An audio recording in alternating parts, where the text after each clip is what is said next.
I have been in a really big Jonathan Richman mood these days, and my album listening club, which I'm the chief of, our our theme this month is comebacks. So I have a couple of Jonathan Richman records and a CD, but today I want to talk about the self-titled Jonathan Richman and the Modern Lovers. So this is kind of a comeback because the band's, Jonathan Richman's probably most famous album is the self-titled just The Modern Lovers. It was their first one before this one, and it doesn't have his name on it, but it's so completely different. That album is like very new wave rock, maybe like Velvet Underground influenced, because Jonathan Richman is famously a big Velvet Underground super fan. But this album is kind of the comeback, but it's so different. It's so much more chill, and it's just really my style. I'm not a huge fan of that Modern Lovers album. You know, like Roadrunner, Pablo Picasso. Some of those songs are really famous. They're nice, especially Roadrunner is great. But I'm more of a fan of this style of Jonathan Richman, where he's kind of making more like 50s style rock and roll. And so, yeah, this is like, yeah, it's really much older, and it feels kind of timeless in that way. Like, I don't know, listening to someone who is playing music outside of their own time, but like with modern sensibilities, it's hard to explain. It kind of comes off as timeless to me. And so this album is from the late 70s, but it sounds like it's from the 50s, but he doesn't sound like a person from the 50s, if you know what I'm trying to say. Anyway, this is the big comeback, but completely different. If you're going to listen to any, Jonathan Richman albums, this would be a great first choice. I like a song like New England, for example, where he's just going on and on about how much he likes where he's from. He really likes Boston. He really likes Fenway Park. He really likes New England. So it's really fun to listen to him, to listen to someone sing so passionately about something they're really into. And a song like New England is a fun one for me. Important in your life. So to make a little comparison, on the first The Modern Lovers album, they're like, really teenager songs of like really wanting a girlfriend. And this song is also about, love, because Jonathan Richman often sings about love.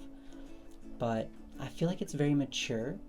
Like, he starts off the song saying that the other person is very important for him, and he really wants to be important in their life.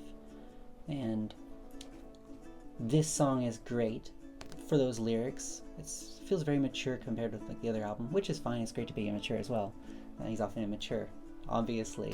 He has lots of childish and silly songs as well. But this song feels like it's coming from a mature place, and I like that. But what's even more fun is the Modern Lovers dynamic is totally different. Like, he's often like, it's live, but it's like a studio album, and he's like giving them directions on what to do. He'll be like, all right, ready, 1, 2, 3, guitar, and then the band will start playing guitar, and he'll be like, all right, one more time, a cappella now, and it's really fun to hear that. It's almost like breaking the fourth wall, It's also got cover Chuck Berry, Back in the USA, which he opens with like, hey everybody, Back in the USA, cover of Chuck Berry song. It is really fun. You don't just like start playing. He like starts with introducing it. It's delightful. It's delightful. I mentioned that he could be quite silly or childish, and this period of the band, from this album and several onward, there are songs that would be really great for like children to sing, or to hear. Whimsical, I think, is maybe a good word. So on side 2, especially on side 2 here, if Abominable Snowman in the Market, it's about how all the housewives, this is the 70s, so he's much better now in terms of those kind of societal politics or whatever. But like all the housewives in the supermarket who are going shopping, they're just like, oh, they're distressed because there's an abominable snowman there. It's fun. And Hey There Little Insect, big fan of this one. I did a cover of it actually on an album that I released called Bug Sir. But Hey There Little Insect, he's talking to the insects like, hey, don't bother me, don't scare me, let's just have some fun. Here come the Martians asking, aliens are coming, we should know what kind of ice cream flavor they like. Love it. So much fun. It also has some slower songs which are great. Cover of Amazing Grace, which I like his covers because he doesn't play them totally straight most of the time. Amazing Grace feels, I think he even adds some new words. I have to double check, but I think he even adds some new words. But it's fun. It's good on the inside. I would say that in general, I do prefer like black, regular vinyl. But this one is nice. Got the black outside, but then, wow, it's gold. It's so rich. Wow. I have a couple other albums. I was thinking about doing them all in this chat, but I changed my mind. I thought, I'll just do the one.